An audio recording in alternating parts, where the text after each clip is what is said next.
Hey YouTube, I'm Josh. Um, I've seen a lot of videos online recently about psychedelics.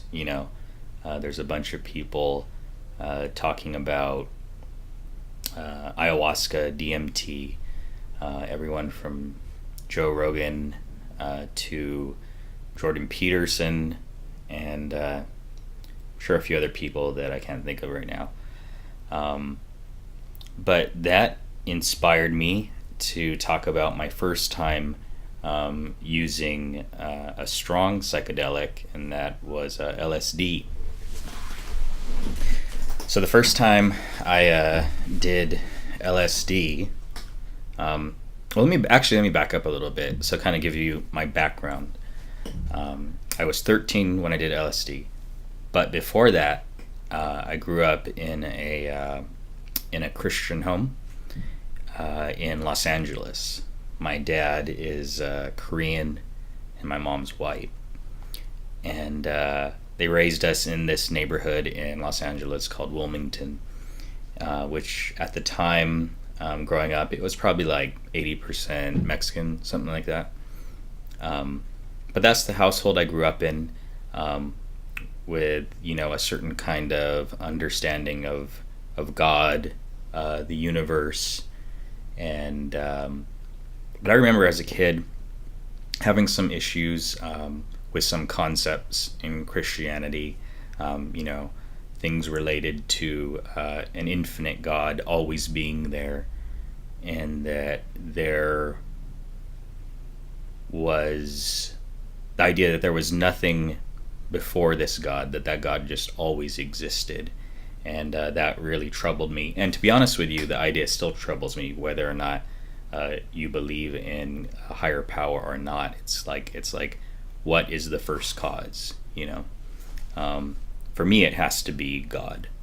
But anyway, so I get to this point where I'm 13. I'm a little bit before that point. I'm smoking some pot. I started when I was think I was 12. But at some point, I started hearing about LSD through friends, about it, just it being more intense or this different experience. And then I remember thinking, like, I want to try this. I want to try LSD. And my brother, actually, my older brother was, he's almost 3 years older than me, and he was already starting to do drugs, and I think he already did acid at that point. I'm not sure. So anyway, I'm interested, and then one of my friends, Albert,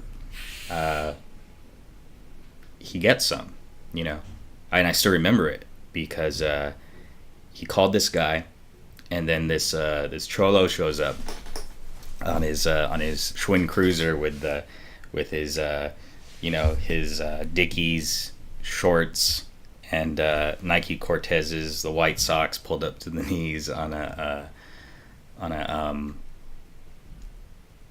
Cruiser with the white shirt, and he pulls up in front of my friend's house, and he has these little tiny aluminum squares, and inside the aluminum squares he opens them up, and they're little tiny pieces of paper. And so that was unusual to me.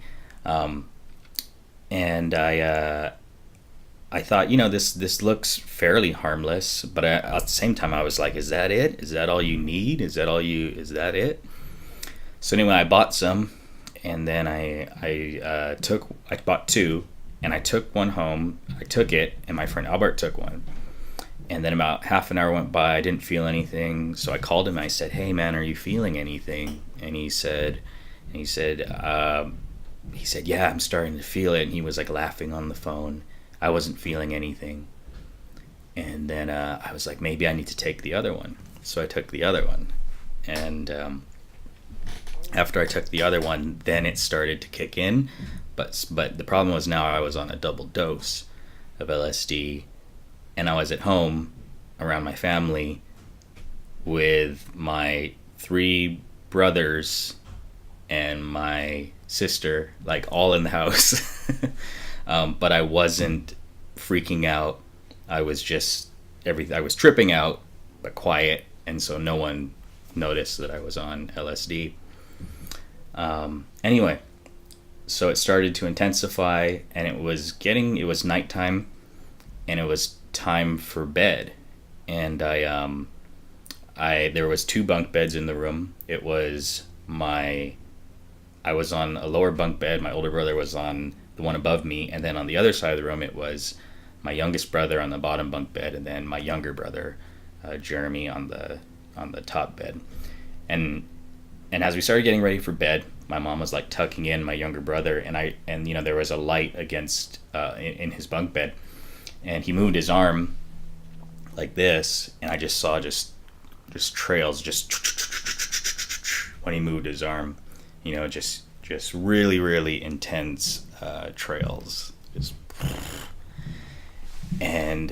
And when I saw that, it kind of freaked me out, because I was like, oh wow, this is really powerful, and it's really starting to kick in. And so I just turned around and looked towards the wall and was like, oh, this is insane.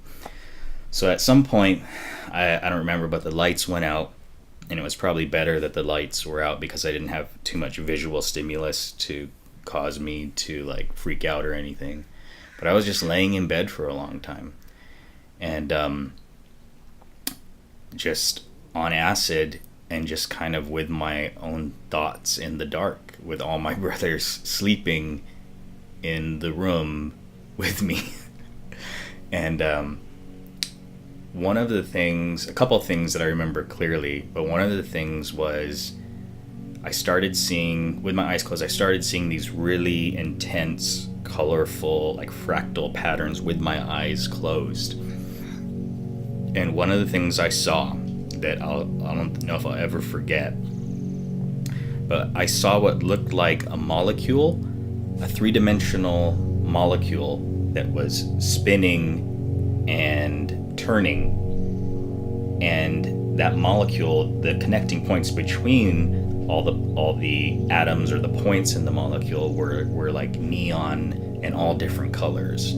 And it was just rotating, and I was witnessing this 3-dimensional rotating neon sort of molecule with my eyes closed, And I don't know what that meant.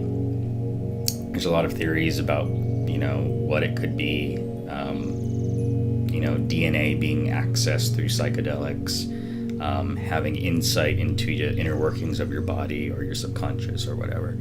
Could have been that, I don't know, but still it was very unusual as a 13-year-old kid to have such a powerful vision of this structure in my head, which was unusual. So anyway, got up. I don't think I slept that night, but I got up, went into the restroom, turned on the light, boom, and as soon as I turned on the light, it's like the walls just went, and it was just this. They were just breathing and going in and out, and I was looking at myself, which I don't recommend you do if you're on acid, is stare at yourself in the mirror, because it can be psychologically, I don't know what the word is, it can be freaky. But I saw myself in the mirror. I had my shirt off, and I could just see like eyes all over my body, and then my belly button became a mouth, and my whole body became a head, and like my nipples were the eyes, and it was just this whole head breathing and looking into my eyes. It was so strange. It was such a strange experience looking at myself on acid. But anyway, walls were going crazy, and there I was just staring at myself, and I was like, this is too freaky. So I just like reached over, boom, shut off the light. I was like, I'm gonna go lay back down. So I went and laid back down, and I think it was better being in the dark. And I remember looking out the window, the moon was out, and I remember thinking that I could see a tiny American flag on the moon, which I couldn't, but those kind of things, just those kind of things in your imagination. And one of the things I remember was in the dark looking at my hand, and I could see on each fingertip there was an eyeball, like looking back at me on each fingertip, and just looking at it. in the it was silhouetted in the dark because there was like I think there was moonlight coming through the window, but just looking at these eyeballs on the tips of my fingers. But that was pretty much it. That's what I remember from that night and that experience. It was very intense. It wasn't a bad trip, but it was intense. And I don't know how I got through it without freaking out. It was, I even for adults to do LSD is it can be even a risky thing for anyone to do LSD. So I guess somehow I got through it, and I'm not sure what I learned from it, but it definitely changed me. I remember the next morning, like, telling my brother, I said, "Hey man, I did acid last night," and I think all he said to me was like, "You're stupid," something like that. But I felt like I'd been split at that moment the following morning, like I had undergone something very intense, and that like my psyche, my ego had been split. Some say it's ego death. I don't know if that is what it was. But yeah, that was my experience. And I feel like, LSD as compared with cannabis, you do it, it's kind of gone. It doesn't affect your vision after that. It doesn't affect your perception. But I feel like LSD from the 7 or so 9 times I did it have affected my perception in terms of my visual perception and even my auditory perception till this day. So in that sense, it's a very, very powerful psychedelic. So anyone that's thinking about doing it, just keep that in mind, that it's something that could stay with you for the rest of your life in terms of affecting your perception. It did for me, at least. But anyway, that's my story. And I hope you like it. I put a little music in the background of this video. It's music that I make. It's ambient music. If you're interested, you can find it on Pandora, iTunes, Spotify, under Josh Park, and it's Science, Medicine, Religion. So anyway, I hope you enjoyed my story, and that's it. The story of the first time I did LSD. Okay, bye.